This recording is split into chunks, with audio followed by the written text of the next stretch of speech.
hartas cosas,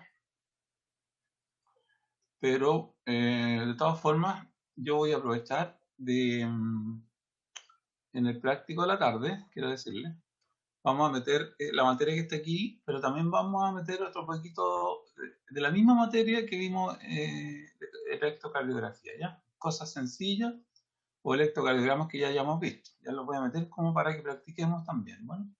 Siempre es bueno seguir practicando. Así que lo del práctico de esta tarde incluye esto, esta clase específicamente, más algunos registros de ritmos cardíacos, ¿ya? Ese sería. Ya. Entonces vamos a grabar. Aquí está, grabar en la computadora. Ya, buenos días. Vamos a comenzar la clase 15 de fisiología que corresponde a las curvas volumen-presión del ventrículo izquierdo. Por lo tanto, las partes de la clase serían análisis de cómo sería una curva de volumen-presión normal y cómo cambiaría cuando tiene, por ejemplo, aumento de precarga, poscarga o aumento de contractibilidad o disminución de la contractibilidad. El resultado de aprendizaje es que ustedes al final de la clase puedan explicar lo que es una curva volumen-presión del ventrículo izquierdo bajo 4 condiciones. Cómo se vería en la normalidad, cómo se vería con cambio de precarga, poscarga y cambio de contractibilidad. Entonces vamos a partir primero con cómo se vería normal. Entonces, la normalidad tiene que ver con el ciclo cardíaco, ¿ya? La clase de mañana responde al ciclo cardíaco. Entonces, un ciclo cardíaco son todos los eventos que van a ocurrir en 0,8 segundos en los ventrículos. Y si nos enfocáramos solamente en el ventrículo izquierdo, podríamos revisar la secuencia de eventos que van a ocurrir, partiendo en C, ¿no es cierto? Donde está el volumen telediastólico, y desde ahí ocurre, ¿no es cierto?, la contracción ventricular isovolumétrica, que sería de C a D. ¿Y por qué yo sé que es contracción ventricular isovolumétrica? Porque no hay cambio de volumen, el volumen está acá abajo. Es el volumen del ventrículo izquierdo. Y se llena con 150 ml y se contrae. Y cuando se contrae, ¿qué es lo que le va a pasar? Va a aumentar la presión. Por eso se llama contracción ventricular isovolumétrica. Y se llega al punto D, donde se va a abrir la válvula semilunar y se va a eyectar el volumen sistólico. A medida que se eyecta, el volumen adentro del ventrículo obviamente va a disminuir, hasta llegar a F, que corresponde al volumen sistólico final, donde las paredes ventriculares ya están completamente relajadas. Como consecuencia de esa relajación, la presión adentro de la pared ventricular disminuye al mínimo y llega al punto A. Entonces en el punto A tenemos volumen volumen sistólico final y la presión más baja. Después se produce una entrada de volumen, como se dan cuenta ustedes, a baja presión. Y ese es el lleno ventricular. Ese lleno ventricular típicamente produce un ruido, el ruido S3. Si es que las paredes están un poco tensas, por así decirlo, del ventrículo. Después se sigue llenando más lentamente, que se llama la diástasis, y después ocurre un llenado ventricular final por la sístole auricular, que está representado por este aumento de presión. Esa es la sístole auricular. Y se llena entonces el ventrículo con 150 ml otra vez. Y aquí en la sístole a veces aparece el ruido 4, ya en los niños y en algunas otras personas. Y en C va a ocurrir casi pegado a C, pero milimétricamente, el ruido S1, que corresponde al cierre de las válvulas auriculoventriculares. Acá se cierran y por lo tanto está arriba también está cerrado, entonces tiene una cámara cerrada. Y se produce el aumento de la presión intraventricular, porque se llama contracción ventricular isovolumétrica, hasta que la presión interna del ventrículo supera la presión diastólica. Y ahí se abren las válvulas semilunares. Se eyecta el volumen ventricular y como consecuencia de que la presión adentro del ventrículo se hace menor que la presión en el espacio arterial, se cierran las válvulas semilunares. Después, la presión cae, ¿no es cierto?, dentro del ventrículo, y cuando la presión del ventrículo se hace inferior a la presión en la aurícula, se abren las válvulas auriculoventriculares y se llena el ventrículo de nuevo. ¿Ya? Ese es el ciclo, que lo vamos a revisar con mucho más detalle, tiene mucho más elementos, ¿ya? Este ciclo. Yo quería mostrárselo para que tuvieran una visión de lo que está pasando. Entonces, este ciclo va generando una curva volumen-presión cerrada que entrega una valiosa información de la integridad y de la función de los ventrículos. Por ejemplo, ¿qué información puede entregar? Puede entregar, como yo lo puedo graficar, como el volumen telediastólico, ¿ya? Versus el gasto cardíaco o el volumen sistólico. Entonces yo sé que a medida que va aumentando el volumen telediastólico o también el volumen en la aurícula derecha, la cantidad de gasto cardíaco o el volumen del volumen sistólico puede ir aumentando hasta un máximo. Y si el corazón tiene un efecto inotrópico positivo, por ejemplo, por estimular el simpático, o tiene un efecto inotrópico negativo, por ejemplo, en una enfermedad, en insuficiencia cardíaca congestiva, las curvas van a tener distintas pendientes y esas distintas formas. Ahora, si analizamos una curva en la diástole y en la sístole, nos vamos a encontrar con estas curvas, las curvas activas de contracción ventricular activa, y esta otra es una curva de aumento de presión, pero la presión pasiva de los tejidos, ¿ya? Y que dan una especie de curva de histéresis, ya que es diferente el llenado, acá el llenado del vaciado. Y el aumento de volumen en el ventrículo va a generar aumento de superposición, o mejor precarga, en el sarcómero ventricular. Entonces, cada vez que vaya aumentando el volumen, ¿ya? La superposición va a ser mejor, hasta que la superposición sea un sarcómero de 2,2 micrones, que es la precarga óptima. Si se sobrepasa mucho sobre eso, se llena mucho como un volumen, como un corazón con hipertrofia excéntrica, entonces el corazón va a estar dilatado y existen lo que se llaman las cardiomiopatías dilatadas. Y en este caso, por más que se llene con 200 ml, eso no significa tener mayor precarga. La precarga llega a un máximo cuando el sarcómero está en 2,2 micrones. Si después se excede ese máximo, como la cardiomiopatía dilatada, entonces no va a tener más fuerza. Ya, no va a ser así. Ya, esta curva es lo que se llama, o esta relación es lo que se llama la relación de Frank-Starling. Y demuestra que normalmente el volumen ventricular de fin de diástolo o el volumen telediastólico depende, ¿no es cierto?, de la presión de la aurícula derecha y depende del retorno venoso. Por lo tanto, si aumenta el retorno venoso, aumenta la presión en la aurícula derecha y aumenta el volumen en el ventrículo derecho. Y eso hace que se ajuste el retorno venoso al gasto cardíaco. Obviamente que después va a pasar más sangre al pulmón y el pulmón va a generar un mayor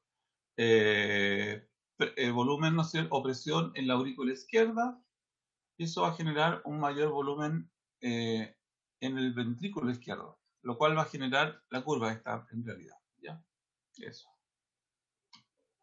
Ya. Aquí les presento una curva de volumen-presión esquemática tipo Constanzo, ¿no es cierto?, donde muestra puntos. Y aquí en estos puntos es donde tenemos que analizar lo que va a pasar. Por ejemplo, si partimos en 1, ya aquí vamos a tener las válvulas auriculoventriculares en el punto 1, pero justo cuando termina la línea 4.1, justo antes de que ocurra el punto 1, o sea, pongámosle 1 nanómetro antes, así como física cuántica. Lo que va a ocurrir es que, ¿no es cierto?, en ese punto todavía tengo abierta la válvula auriculoventricular, ¿ya? Es importante hacer notar eso. ¿Por qué? Porque la sangre va entrando, ¿no es cierto? Esta sangre que se va llenando viene desde la aurícula izquierda y va llenando el ventrículo. Entonces no podría seguir llenándose ningún ml más si no estuviera abierta la válvula auriculoventricular. Entonces, en el momento que ocurre el QRS genera un mínimo aumento de presión aquí, pequeñísimo, que es indetectable. Pero eso es suficiente para cerrar la válvula auriculoventricular. Entonces, en ese momento preciso ya no va a haber mayor llenado, ¿ya? Entonces se va a detener y vamos a quedar justamente en el punto 1. Y desde ese punto 1, como el QRS es tan rápido, va a empezar a aumentar la presión adentro del ventrículo izquierdo, pero va a aumentar al mismo volumen. Y hay otra cosa que va a ocurrir: para que la presión pueda aumentar, tiene que cerrarse la válvula auriculoventricular. Entonces, en el momento preciso que empieza el QRS, la presión adentro del ventrículo se hace mayor que la presión en la aurícula.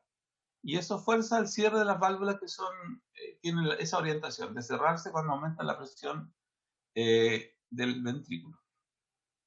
Se cierran y producen el primer sonido cardíaco. Hagan el experimento cerrando una puerta, abriendo y cerrando una puerta. Se dan cuenta que cuando la puerta se abre, el sonido que se escucha es muy bajo. Y pregúntenle al Salvador que le cierre la puerta, porque y genera un retumbo, ¿cierto? Genera un número de Reynolds grande y eso hace una vibración, ¿no es cierto? Esa vibración es un sonido audible, ya que yo lo puedo escuchar como parte del latido cardíaco, el loop, ¿ya? Dup, loop, dup, loop. El segundo ruido que uno escucha, el loop, ese es el S1, ¿ya? Y corresponde al cierre de las válvulas auriculoventriculares. ¿Ya? Entonces se cierran las válvulas, se produce S1. Y el QRS, como es súper rápido, sigue, aumenta la presión, hasta que finalmente la presión adentro del ventrículo es superior a la presión adentro de la aorta, en este caso. Entonces, las válvulas de la válvula aórtica están así, y acá abajo está el ventrículo. Entonces está aumentando la presión y de repente ¡pum!, se abre porque supera la presión. Y en ese momento sale el volumen sistólico eyectado, ¿no es cierto? Pero no sale todo, sale un tercio del volumen sistólico, pero ese tercio incluye casi los 2/3 del volumen sistólico total. Entonces es una salida rápida de prácticamente los 2/3. O sea, sería 2 por 70 dividido por 3. No sé cuánto da eso, pero eso sería los 2/3. Y 70 sería el volumen sistólico total, ¿no es cierto? Ya, después de la eyección rápida, ocurre una salida más lenta, ¿ya? Y finalmente, casi en la mitad de este punto, por aquí, ya se habrá acabado el QRS y empieza la onda T, ¿ya? Es por acá que está la onda. Entonces aquí ya tenemos identificado. Acá hay un QRS y el QRS después da origen a el segmento ST, ¿no es cierto? El segmento ST va a estar por acá con la máxima contracción. Después va a empezar la despolarización y la onda T, ya que va a estar más o menos en este sector. Y eso va a empezar a relajar, pero la sangre va a seguir saliendo. ¿Por qué? Porque tiene un momento de inercia. Ya como todas las cosas que se van moviendo tienen un momento de inercia. Entonces la sangre, a pesar de que las paredes ventriculares ya se relajaron, pero ella va saliendo, ¿no es cierto?, con el momento de inercia. Y sigue saliendo hasta que saca totalmente el volumen sistólico. Pero la onda T, ¿no es cierto?, ya se acabó. En este punto ya prácticamente estamos con el corazón 100% relajado, porque acuérdense que la onda T es el proceso de relajación. Cuando ya terminó la onda T, está relajado, Entonces ya al relajarse completamente, empieza a disminuir rápidamente ahora la presión intraventricular.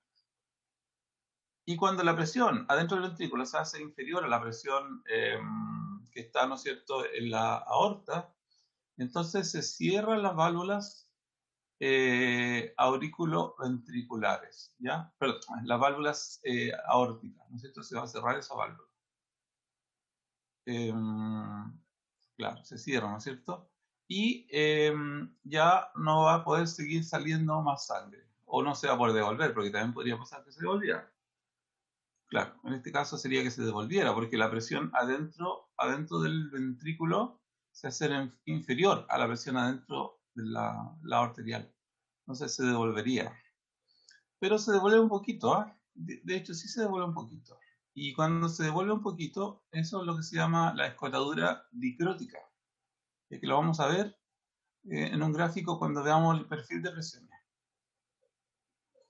Entonces, ahora de nuevo, el ventrículo es un compartimento cerrado. Tiene aurícula, o sea, válvula aórtica cerrada y válvula mitral cerrada, ¿no es cierto? Están cerraditas y la presión disminuye sin cambiar el volumen. Disminuye. Finalmente la presión disminuye por debajo de la presión de la aurícula izquierda. ¿Y qué ocurre con eso? Se abre. Ya, acá como se cierra, se me olvidó decir, como se cierra la válvula, se produce el segundo ruido cardíaco. En el punto 3 se ocurre S2. En el punto 2 no, porque acuérdense que cuando se abre las válvulas no suenan. Aquí se cierra la aurícula ventricular o la mitral y se va a producir S1. Aquí se cierra la válvula aórtica y se produce S2. Ya, después aquí se abre la válvula mitral y no pasa nada. ¿Por qué? Porque el abrir no genera vibración. Ya, se produce llenado ventricular rápido, después llenado ventricular lento, diástasis, y después ocurre la contracción auricular, cerca de este punto. Ya, ¿qué ruidos van a ocurrir? Aquí entre 4 y 1 pueden ocurrir dos ruidos. El ruido S3, que va a ocurrir por el llenado ventricular rápido. Si las paredes no son muy distensibles y están como con una tensión, como en ciertas patologías, entonces el llene rápido va a producir una vibración y va a producir S3. Y también la contracción, que está por este lado, la contracción de la aurícula, también va a forzar un volumen pequeño de sangre sobre el ventrículo que ya está casi lleno. Esa sangre que entra rápido genera el cuarto ruido cardíaco, que sería audible en niños. ¿Ya? Entonces, los ruidos los vamos a repasar.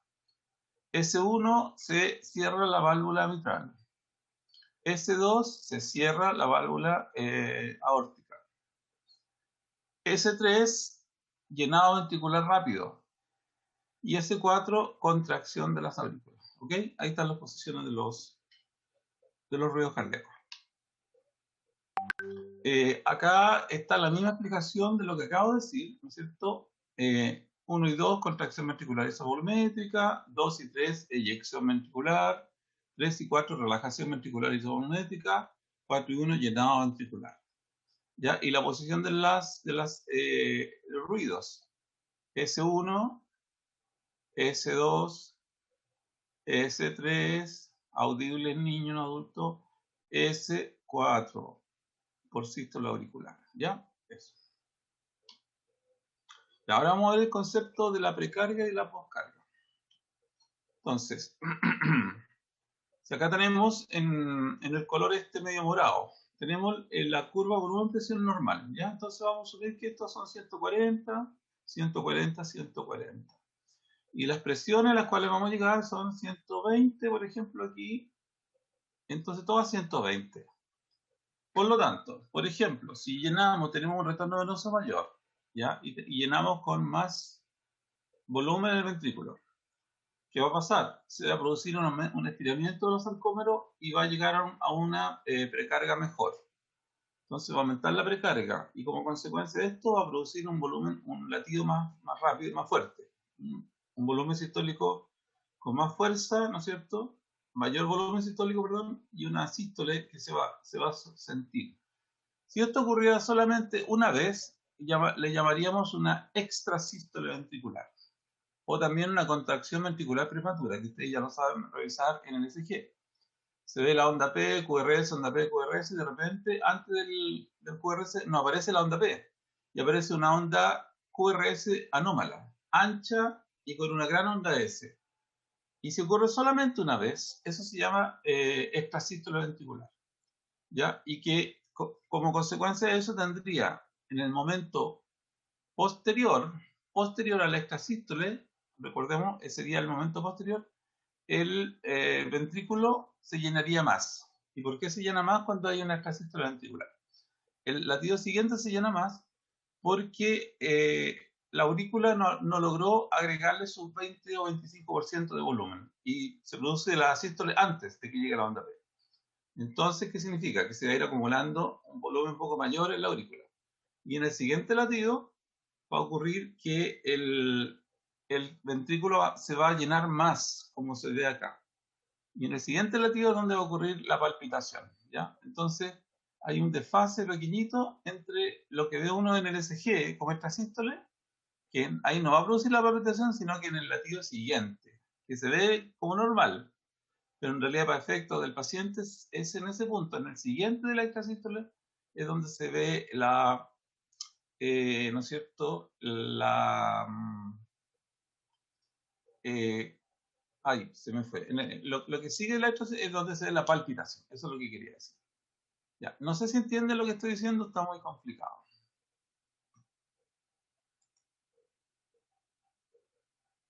Porque voy a hacer voy a hacer un ECG mejor, ¿ya? P, Q, R, S, asuma que es normal, ¿eh? T, ya. Vamos a hacer otro, normal. P, Q, R, S, T. Hoy me salió muy colgado. Ya. Ahora, debería venir una onda P, pero no, señor, viene un QRS anómalo. Ah, sí.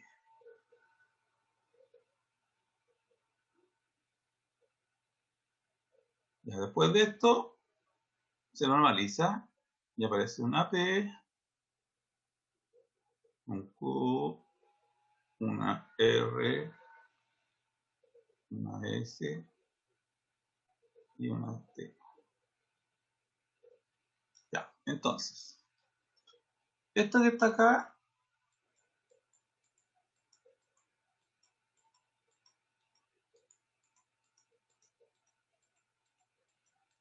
esto es la extrasístole.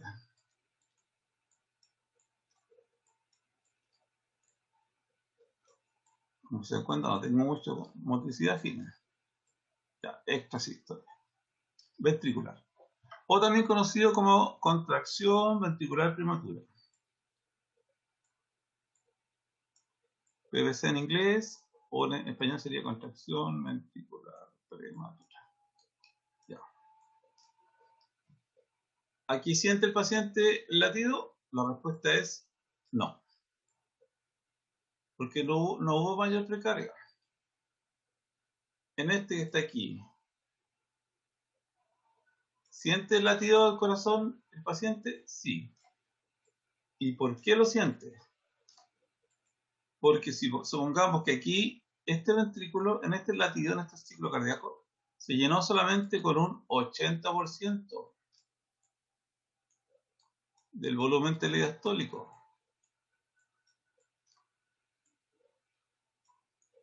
Y le quedaron 20, ¿no es cierto? Ahí remanentes en las aurículas. ¿Y quién lo recibió? Este que está acá. Entonces este tiene, además de su 100%, tiene el otro 20, tiene 120% de llenado. Entonces tiene, este sería el volumen telediastólico 1, que va a ser menor, mucho menor, que el volumen telediastólico 2, porque este va a ser el 1 y este va a ser el 2. ¿Ya? Entonces, aquí voy a tener mayor precarga. Mayor precarga. Y aquí voy a tener una precarga menor de hecho, menor de lo normal. ¿Ya? Menor precarga. Y a estos otros le vamos a asignar una precarga normal. ¿Ya? Porque está dentro del rango de normalidad. ¿Y en qué lugar estaría la precarga óptima?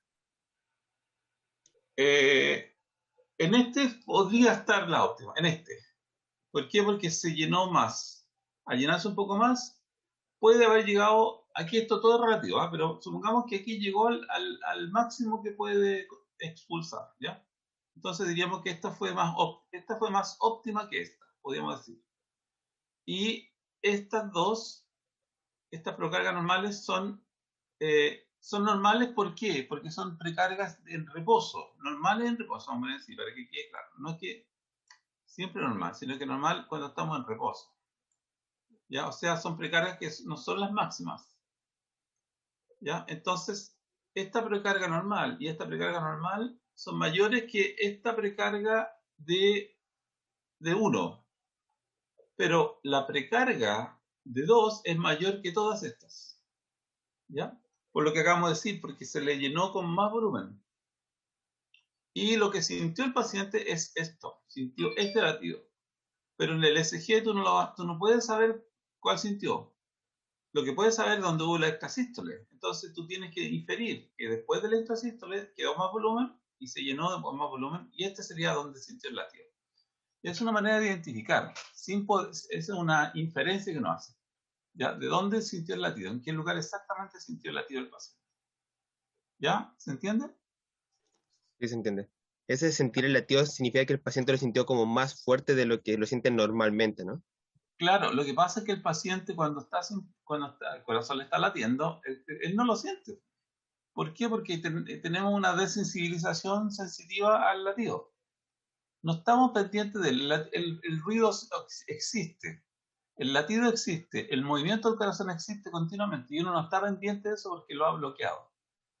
Pero cuando existe una contracción con más fuerza, como va a ocurrir aquí en 2, uno lo va a sentir como un evento único y uno va a decir, uy, me latió el corazón, ¿ya? Me palpitó, va a decir.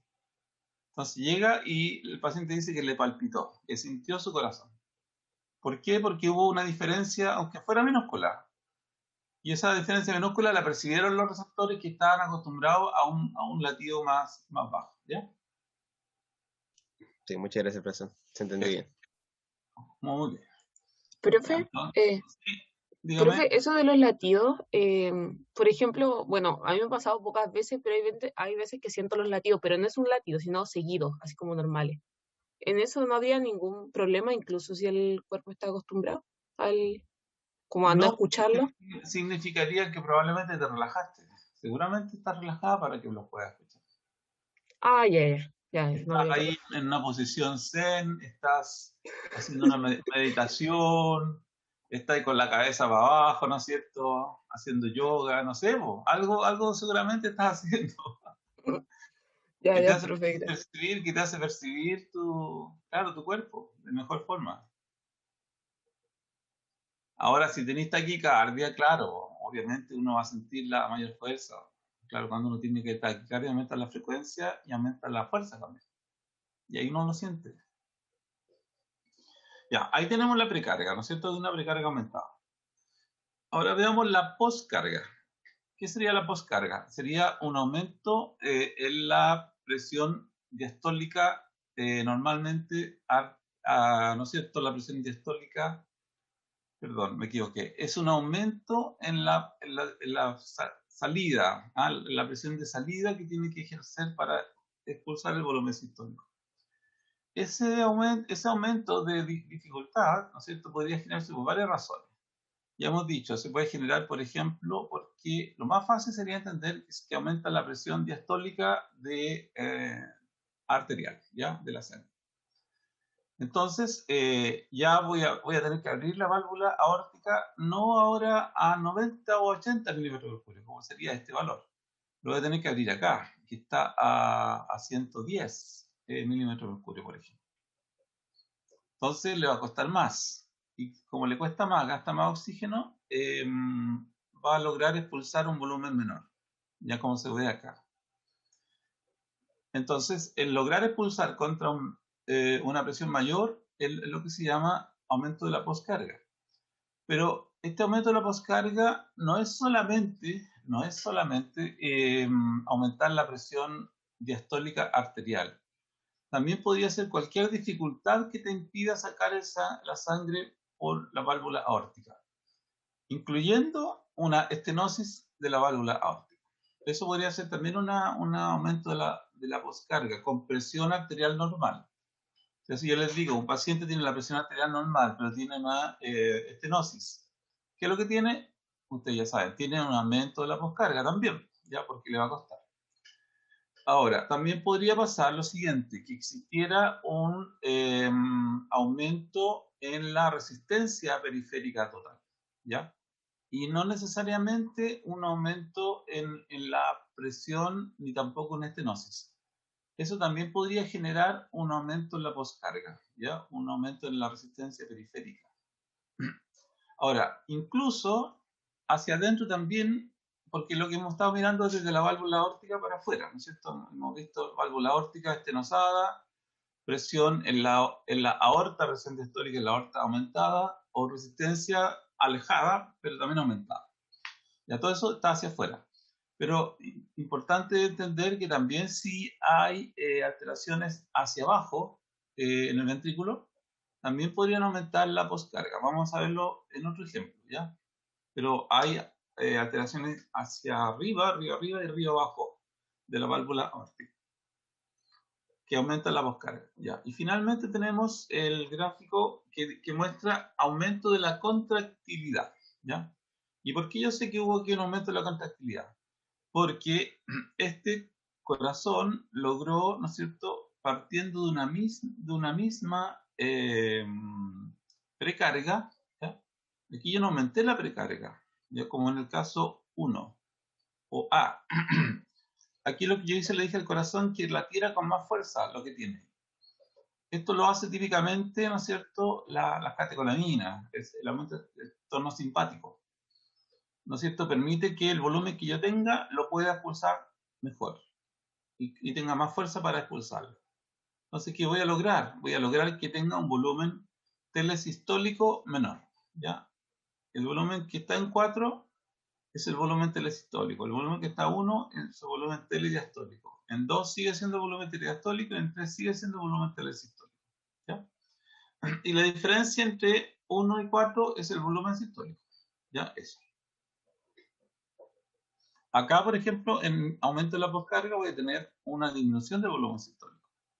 Y en el aumento de la contractilidad, un aumento del volumen sistólico. Pero sin cambiar la precarga, ¿ya? Entonces aquí estoy jugando una situación donde la poscarga es normal, el volumen telediastólico es normal, pero la fuerza que tienen los ventrículos es mayor y por lo tanto puedo sacar más volumen y por lo tanto voy a tener un volumen sistólico mayor, ¿ya? ¿Se entienden las tres opciones?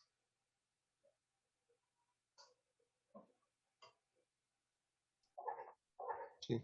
Profesor, se entiende bien, pero por ejemplo en el caso B, de un aumento en la poscarga, como eso generalmente en qué se ve. Como ya dio los ejemplos, pero es algo muy común que pase, no tan común, puede provocar como algo muy malo en un paciente, porque Claro, está pasando menos sangre sí. constantemente. Podría ser malo porque imagínate ¿qué tiene que pasar acá? Supongamos que la poscarga aumentara mucho, ya que fuera una crisis hipertensiva. Lo más fácil son las hipertensiones, ¿ya? El elemento más fácil de entender son las hipertensiones. Si una crisis hipertensiva, la persona tiene normalmente 120 con 80. Y de repente, porque le dio una crisis de pánico, porque le dijeron que tenía COVID, porque le dijeron que tenía HIV, porque peleó con la novia, porque está embarazada, porque quizás cuánta cosa pasa en la vida, ¿no es cierto? La persona se le subió la presión a 200 con 120. ¿Qué le va a pasar a ese corazón? Ese corazón va a estar latiendo contra una presión, ¿no es cierto?, diastólica de la aorta muy, muy, muy alta y no va a tener la fuerza para expulsar todo. ¿Ya? Y si no tuviera la fuerza para expulsar todo, va a tener que, va a tener que tener un volumen sistólico mayor, ¿no es cierto? Perdón, un volumen sistólico al no expulsarlo todo es menor, ya eso, volumen sistólico menor. Pero él necesita tener un gasto cardíaco normal, ¿ya? O alto, dependiendo de la situación que esté, o mayor a veces también. Entonces, como tiene el volumen sistólico bajo, tiene que compensar con taquicardia.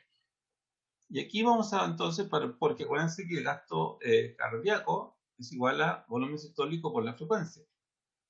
Entonces, para compensar y tener un gasto cardíaco normal, tendría que, como tiene el volumen sistólico bajo, tiene que tener la frecuencia cardíaca alta. Y aquí vamos a tener el paciente típico, un paciente descompensado, con una taquicardia 120, pálido, ¿no es cierto? Sudoroso, con aumento del tono simpático, ya hiperventilando, quizá uno diría que está con un ataque de histeria o ataque de, no sé, de pánico, ¿ya? Y la persona más encima no está perfundiendo bien, ¿ya? Entonces, vamos a encontrar todas esas alteraciones. Ahora, lo lógico que debería pasar es que si una persona tiene un aumento de la frecuencia cardíaca, lo que ocurre normalmente en ejercicio, es que uno también tiene un aumento en la fuerza de contracción. O sea, debería pasar esto. Uno puede aumentar la presión, pero va a aumentar también la fuerza. Entonces va a tener una frecuencia cardíaca que no va a ser tan alta. ¿Por qué? Porque el volumen sistólico es alto. Entonces se compensa de alguna forma y se logra tener un gasto cardíaco alto. Ya el gasto cardíaco podría subir harto, desde 5 a 25 a 30. O sea, el gasto cardíaco puede subir hasta 6 veces en ejercicio, normalmente. ¿Ya? Pero en un paciente que no logra, ¿no es cierto?, controlar su contractilidad o tiene disminución de la fuerza del corazón por alguna patología o tiene un aumento de poscarga muy, muy rápida, ¿no es cierto?, puede pasar que la frecuencia cardíaca no logre aumentar o no logre suplementar esto. Y ahí podría tener una crisis. ¿Ya? Pero recuerden que lo que estamos viendo aquí es solamente volumen, no es frecuencia, ¿ya? Por si acaso. Entonces, ¿qué debería esperar yo? Digámoslo, como ejemplo, bueno, sirve esto. En este paciente que tiene un aumento de la precarga, lo más probable que yo pudiese esperar es que si este paciente está haciendo ejercicio, ¿ya? Vaya a tener una frecuencia cardíaca también alta. Mayor precarga y mayor volumen sistólico, mayor frecuencia, entonces, ¿qué va a tener? Mayor gasto cardíaco. Yo esperaría eso en este paciente. En este paciente esperaría lo mismo, porque diría yo, este paciente todavía no tiene un retorno venoso tan grande, pero sin embargo ya se está preparando. Ya empezó su frecuencia cardíaca a aumentar y la fuerza de su corazón empezó a aumentar. ¿Ya? Y no tiene tanto retorno venoso, pero el retorno venoso va a empezar, porque esto es continuo, ¿cierto? Y el principio de continuidad. En cambio, en este caso, yo voy a dar dos opciones. Una, que el paciente de verdad tenga una frecuencia cardíaca muy alta para compensar la disminución de su volumen sistólico. O la otra sería que no tuviera una frecuencia cardíaca alta y eso sería raro en todo caso, ¿ya? Sería una situación rara. Pero, en fin, eso sería como lo que yo podría decir de las tres situaciones, ¿ya? Muchas gracias, profesor. Ya. ¿Y el volumen telediastólico es lo mismo que el volumen diastólico final, o no? Sí, es lo mismo. Ya, es lo mismo. Uno puede decir volumen telediastólico, volumen diastólico final, o uno puede decir aquí volumen telesistólico o volumen sistólico final. Tanto en 3 como en 1, porque es el mismo volumen. Y aquí igual en 2 y en 1, el mismo volumen. ¿Ya? Gracias. Ya. ¿Quieren un recreito? Ya, hagamos un pequeño recreo. Ya, 10 minutos y volvemos. 4 minutos para las 9. ¿Ya? Ya, chicos, nos vemos entonces. Ya, profe. Ya, Ya, profe. muy bien.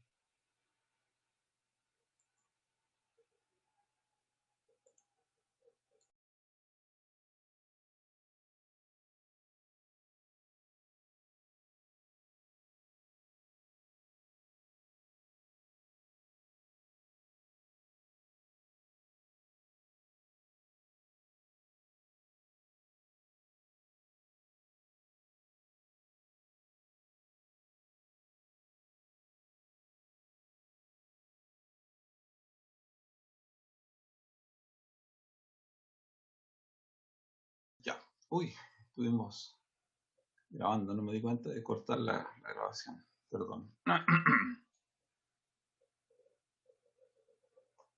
Ya. Bueno, no sé cómo cortar la grabación, así que la voy a subir nomás. Estaba viendo las noticias ahí, así que disculpen. Ya, bueno, vamos a seguir.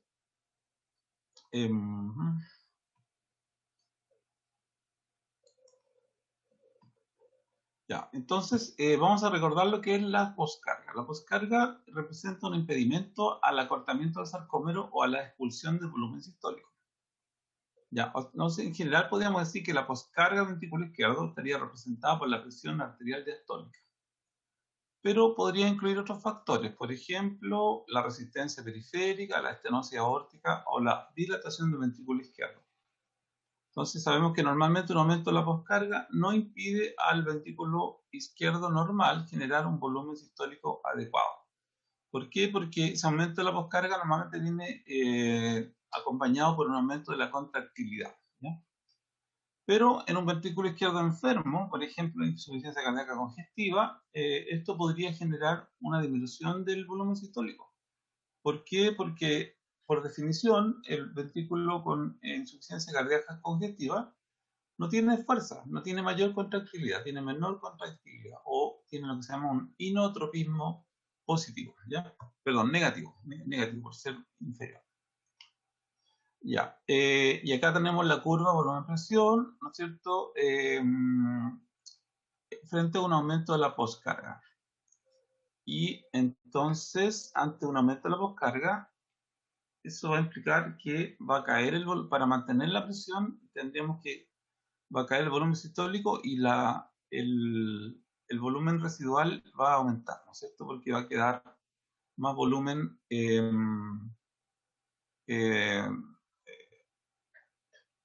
¿no es cierto?, en el ventrículo, ¿ya? El volumen de reserva. Eso. Ahora, podemos tener también una idea de cómo está funcionando nuestro corazón si miramos la ley de Laplace, ¿ya? Es bien interesante este concepto porque la ley de Laplace me va a poder explicar las hipertrofias concéntricas, pero excéntricas en este caso, esta es la excéntrica, y la hipertrofia concéntrica. Aquí tendríamos un ventrículo con una pared normal. Aquí tenemos una hipertrofia, ¿no es cierto?, concéntrica, y aquí tendríamos una hipertrofia excéntrica. Ya. ¿Por qué se van a producir estas hipertrofias? Por ejemplo, en B se va a producir una sobrecarga de la presión. Corazón hipertenso,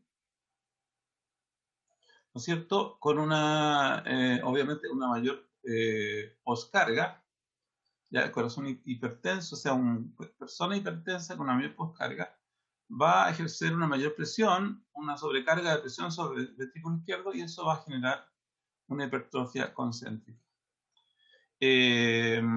Una disminución, ¿no es cierto?, de la contractilidad puede perfectamente generar se vaya quedando el volumen sistólico, se vaya quedando en cada latido, y eso vaya generando una mayor dilatación de la cavidad ventricular. Entonces, en ese caso, le llamaríamos una sobrecarga de volumen con hipertrofia excéntrica. ¿Qué determinantes tenemos de la poscarga?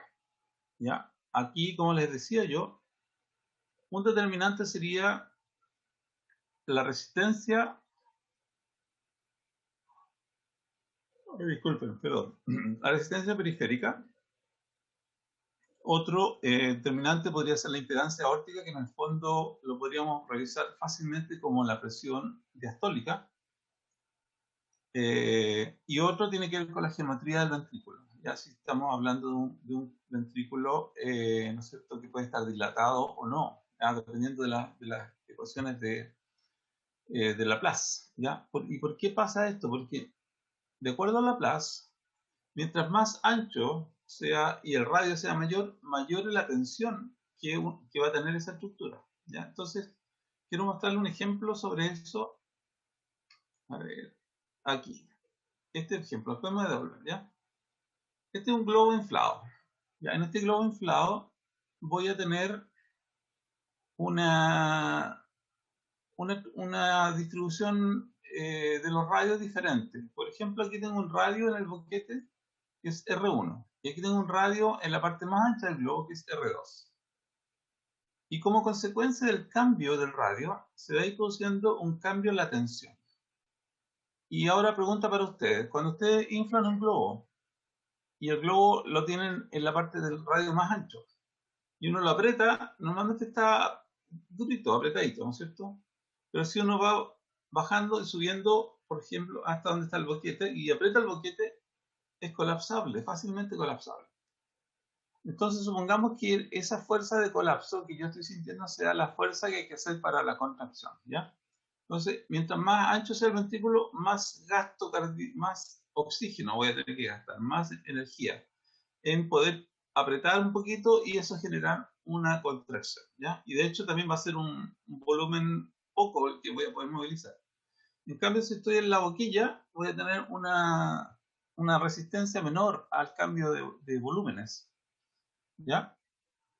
¿Y de qué importa esto? Importa mucho porque un corazón que está con cardiomiopatía dilatada está con R2, ¿ya? Y ese corazón entonces al estar con un radio muy grande le va a costar la contracción porque piensen ustedes que la tensión en la que se va a poner, la que se opone a la sístole es la tensión, ¿ya? Entonces yo tengo que vencer la tensión, ¿ya? Y me voy a devolver. Entonces, en este caso, los cambios en la geometría del ventrículo también son relevantes, ¿ya? Especialmente porque si está muy dilatado voy a tener una tensión mayor. ¿Qué hace la hipertensión? La hipertensión, ¿no es cierto? Si se llama esencial o de etiología desconocida, pero en realidad cualquier tipo de hipertensión sirve. Generará mayor poscarga al ventrículo izquierdo. Esto implica mayor consumo de oxígeno, mayor trabajo cardíaco, lo que culminará con una hipertrofia concéntrica del ventrículo izquierdo y rotación del vector cardíaco a la izquierda. Ya eso es normal, eso puede ocurrir.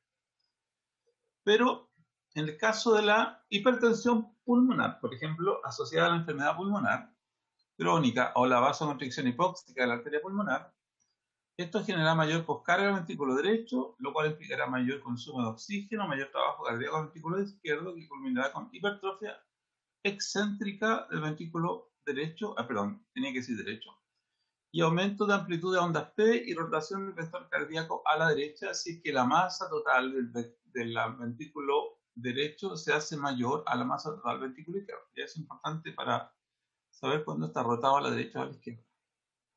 ¿Y qué es lo que es el trabajo cardíaco? Es proporcional al tamaño de la curva volumen-presión. ¿Ya? Si tengo una curva volumen-presión muy grande o muy pequeñita, ¿ya? Eso tiene que ver con el trabajo cardíaco. Se calcula multiplicando el volumen sistólico por la presión arterial sistólica, ¿no es cierto?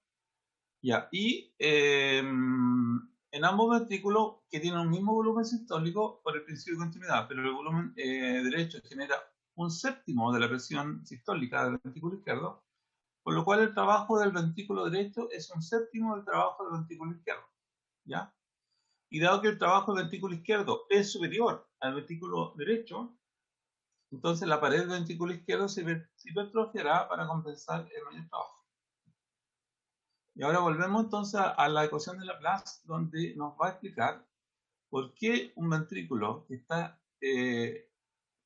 siendo, ¿no es cierto?, dilatado por cualquier razón, le va a costar más a ese corazón generar la contracción. Y es porque la tensión también se podría homologar a la fuerza necesaria para producir la contracción, ¿no es cierto? ¿Cuánta fuerza yo necesito para generar la contracción de este ventrículo? Si el ventrículo es más grande, más fuerza necesito para esa contracción, ¿ya? Y esta ecuación, bueno, ya se la explicó la doctora Cabanas, ¿no es cierto? La presión por la presión transmural ya sería igual a 2 por la tensión dividido por el radio. Ahora, lo importante, otra cosa es decir, que si yo les preguntara a ustedes ¿Cuál es la presión que hay aquí en R1 y la presión que hay en R2? ¿Qué me dirían? ¿Que son presiones diferentes o son presiones iguales?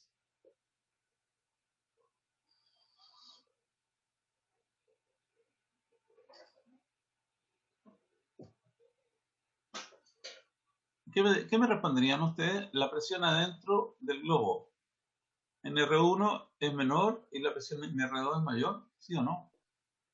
La presión debería ser siempre constante, si no me equivoco, ¿no?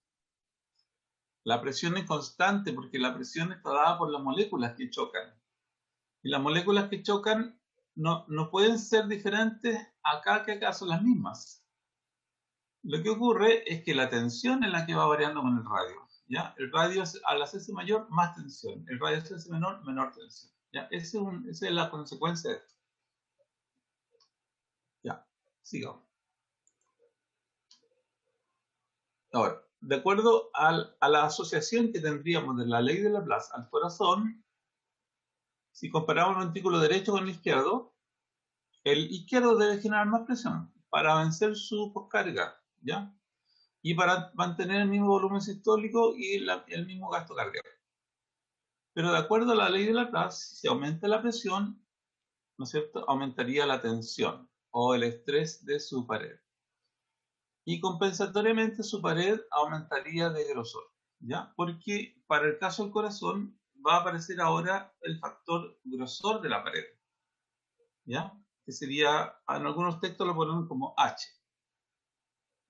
Entonces, ¿cómo escribiríamos acá la ecuación de la tensión? La tensión sería la presión por el radio dividido por 2, pero ese 2 multiplicado por el grosor de la pared, ¿ya? Entonces, el estrés de la pared sería el principal determinante del consumo de oxígeno miocárdico, ¿ya? El estrés o la tensión, ¿ya? Porque ya hemos dicho que a mayor tensión, mayor dificultad para generar un cambio de formación, y eso significaría mayor consumo de oxígeno. Entonces, si el corazón se va dilatando, a medida que se va dilatando como respuesta compensatoria, por ejemplo, al inotropismo negativo, eso es lo que le pasa al corazón con insuficiencia cardíaca congestiva. La manera de compensar es que va de a poco generando una hipertrofia excéntrica, ¿ya? Y eso obviamente no es suficiente para lograr suplir las necesidades de oxígeno. Entonces, ¿qué hace? Tiende a tratar de aumentar un poco el grosor de la pared. Pero como en el caso de la hipertrofia excéntrica, no aumenta tanto la pared, sino que en realidad se dilata y se dilata. ¿Ya? Entonces, el problema no se va resolviendo adecuadamente. En el caso de los corazones que se hipertrofian concéntricamente, eso es mejor, obviamente. Porque pueden tener un mayor radio, pero en realidad tienen un mayor grosor también. Y eso hace, como ustedes ven en la fórmula, a mayor grosor, menor tensión. Entonces, el grosor sería la respuesta adecuada. La hipertrofia concéntrica sería una respuesta adecuada para evitar que aumentara la tensión en ese ventrículo y tuviera que tener mucho mayor consumo de oxígeno para la misma contracción, ¿ya? Eso. Y en el caso de la precarga, esto es muy fácil, tiene que ver con la ley de Frank-Starling. La precarga representa el largo del sarcómero ante la contracción y está relacionado con la ley de Frank-Starling, ¿no es cierto? Y en este caso, la precarga estaría representada por el volumen ventricular ante la sístole, denominada volumen telediastólico o volumen diastólico final. Ya, una precarga óptima cuando el sarcómero queda con un largo de 2,2 micrones. En este largo, sobre los movimientos entre motores moleculares de miosina y filamentos de actina es el mayor, lo cual generaría la mayor fuerza de contracción. ¿Ya? Eso ya lo sabemos. Y aquí está la curva, ¿no es cierto?, como mostrando un óptimo largo cuando ya se aplana la curva de Frank-Starling. Y cuando estamos muy abajo, en realidad ya empieza a haber sobrelavamiento, lo cual evita que exista la mayor fuerza. Y en el caso de una curva volumen-presión con un aumento de la precarga, voy a tener esto, ¿ya? No voy a tener cambios en el volumen diastólico final, pero sí voy a tener cambios en el volumen telediastólico. Y eso, como no hay mayor precarga, voy a tener una eyección de volumen sistólico aumentado, ¿no es cierto? que me permite responder frente a un aumento del retorno venoso. Entonces aumenta el volumen telediastólico y aumenta la presión, ¿no es cierto? En ese ventrículo, un poquito la presión telediastólica también, ¿ya? Pero eso sería un efecto pasivo, ¿no? Ya ese pequeño aumento de presión. ¿Y cuáles serían los determinantes de la precarga? Ya serían, obviamente, el retorno venoso, que sabemos que de esto depende de que se llene. La relajación de las paredes, o también conocido como lositropismo, y la distensibilidad o espesor de la pared, ¿ya? Que tiene que ver, ya sabemos, con la ley de Laplace también, ¿ya? Eso hace que la tensión sea menor. ¿Y qué pasa cuando aumenta la contractilidad, o tendríamos inotropismo, ¿ya? Positivo? Entonces tendríamos el mismo volumen telediastólico, pero el volumen sistólico final sería menor, ¿ya? ¿Por qué? Porque tuve más fuerza para contraer y extraer mayor cantidad de volumen. Ya, perfecto. Entonces, eso sería, y lo que vamos a hacer ahora es vamos a jugar con el Kahoot para revisar los temas más importantes que hemos visto, ¿ya? Así que voy a abrirlo. Si tienen dudas, por favor, háganmela antes de empezar, ¿ya? Si no, la sacamos durante el Kahoot.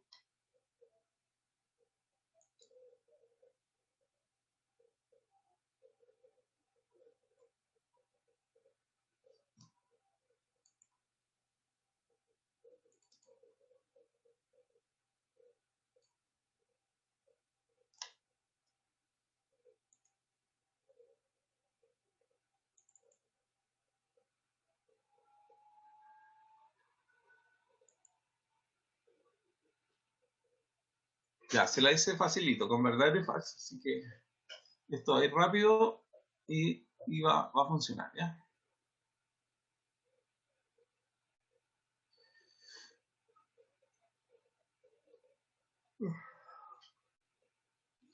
Perdón, tengo mucho sueño.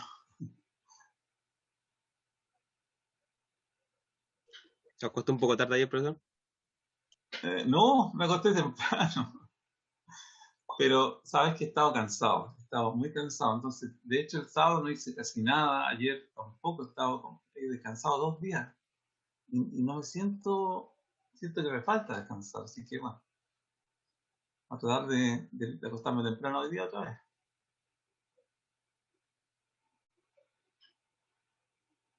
Pasa eso generalmente cuando uno, como está descansando mucho, después como que el cuerpo se relaja mucho, quizás. Yo creo que sí. Yo creo que me he relajado un poquito.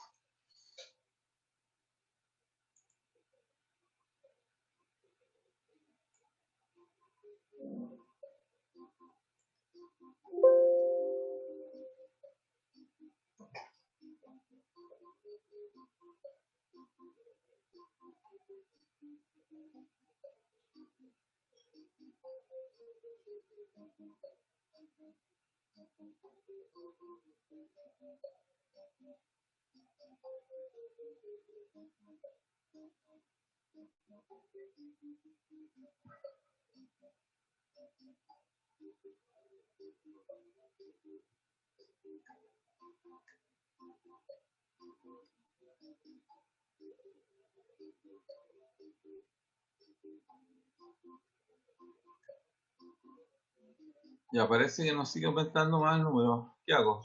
¿Partimos?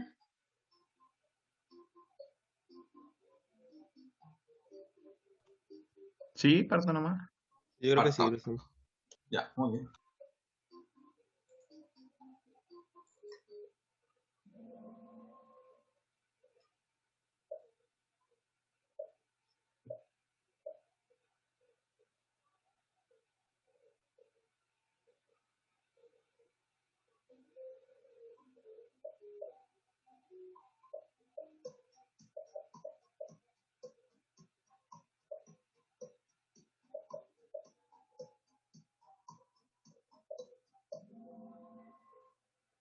Bien, muy bien. El punto 1 sí era el volumen telediastólico, ¿no es cierto?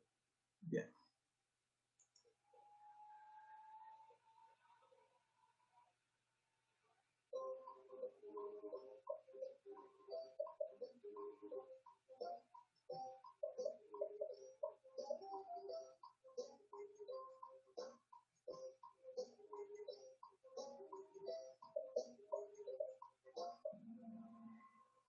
Claro, falso, ¿no es cierto? El punto 2 sigue siendo el volumen telediastólico, ¿no es cierto? No volumen sistólico.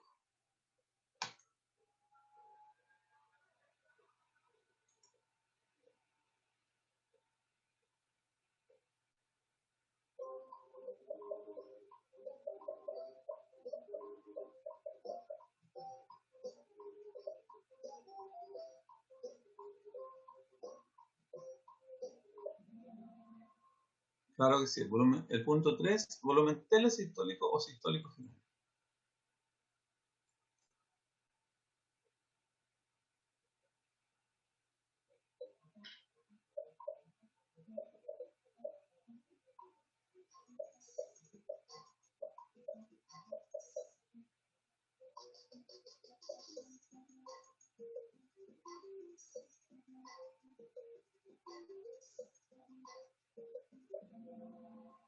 Claro que sí, es lo mismo. El punto 3 y el punto 4 son lo mismo. Lo mismo que el punto 1 y el punto 2 en relación a volúmenes. Son lo mismo en relación a volúmenes.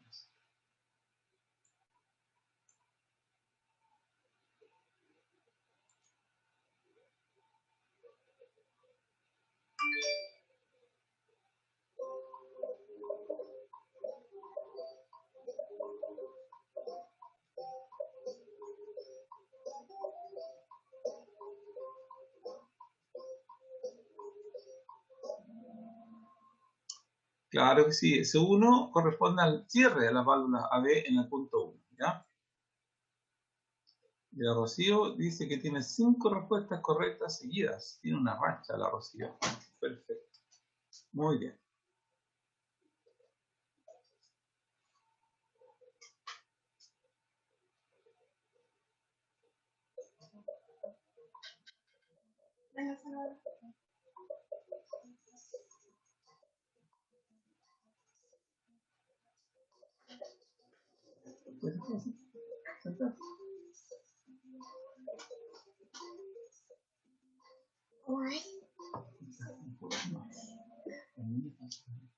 El segundo ruido cardíaco ocurre por la apertura de las válvulas seminales en el punto 2.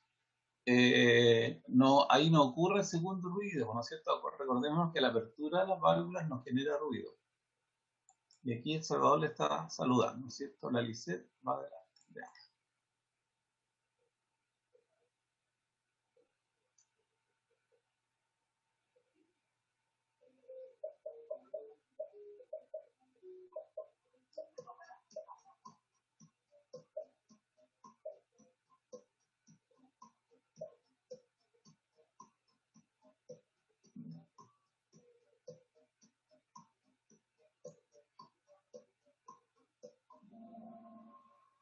No.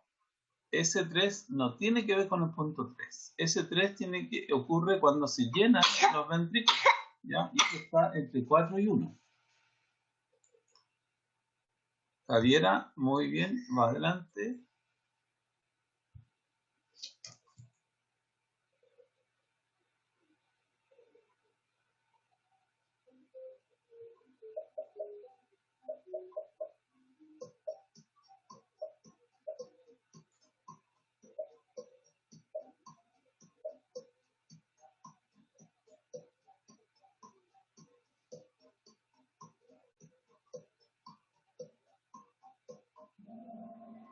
Muy bien. El cuarto ruido cardíaco, cuando ocurre, se ubica en el punto 1, ¿no es cierto? Perfecto.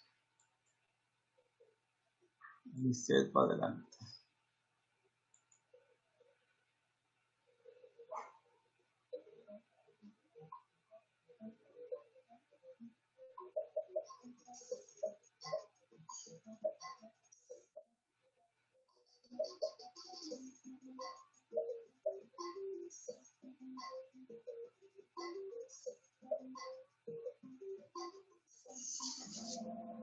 Correcto. La línea verde muestra un aumento de la precarga del ventrículo izquierdo. Muy bien. Lisette sigue adelante.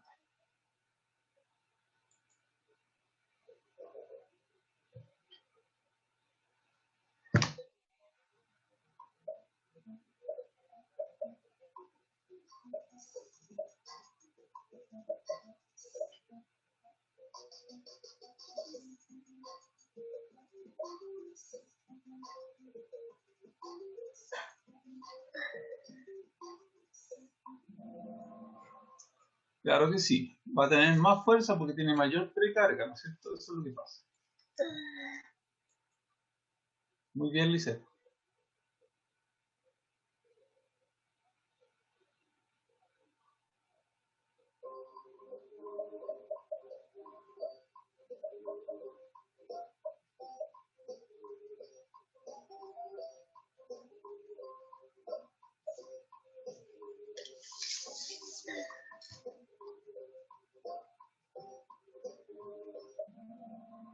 Claro que sí, tiene mayor postcarga, ¿no es cierto? Una hipertensión genera mayor postcarga.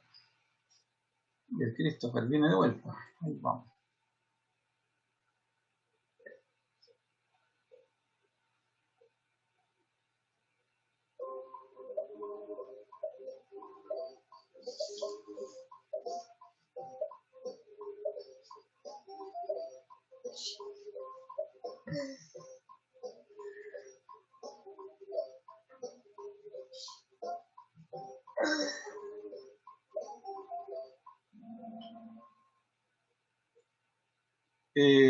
La línea verde podría indicar a un paciente con insuficiencia cardíaca congestiva.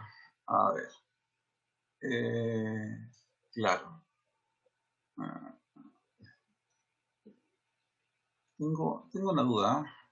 Tengo una duda. A ver, ¿cómo se devuelve uno? ¿Se puede devolver?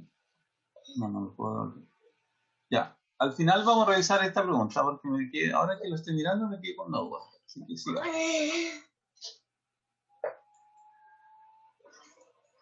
Ya, sigamos con esta.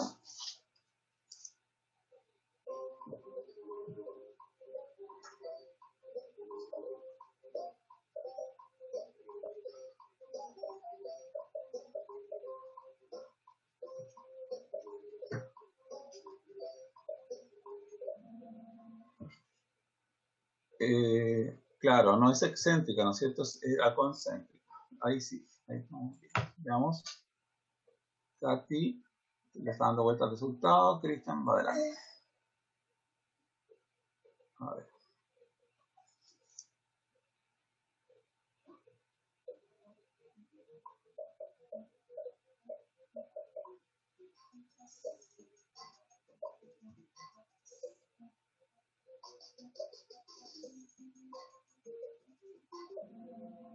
Claro, nada que ver, ¿no es cierto? La presión es igual, no puede ser diferente. Y Cristian pasó adelante.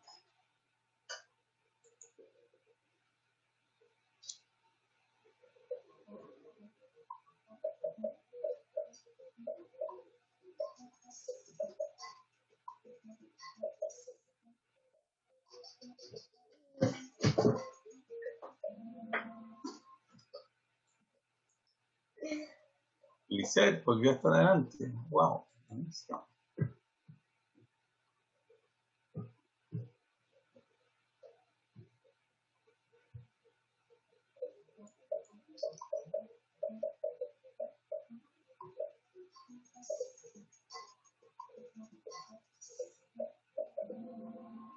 Claro que sí, al tener mayor tensión requiere mayor energía para la contracción, ¿cierto?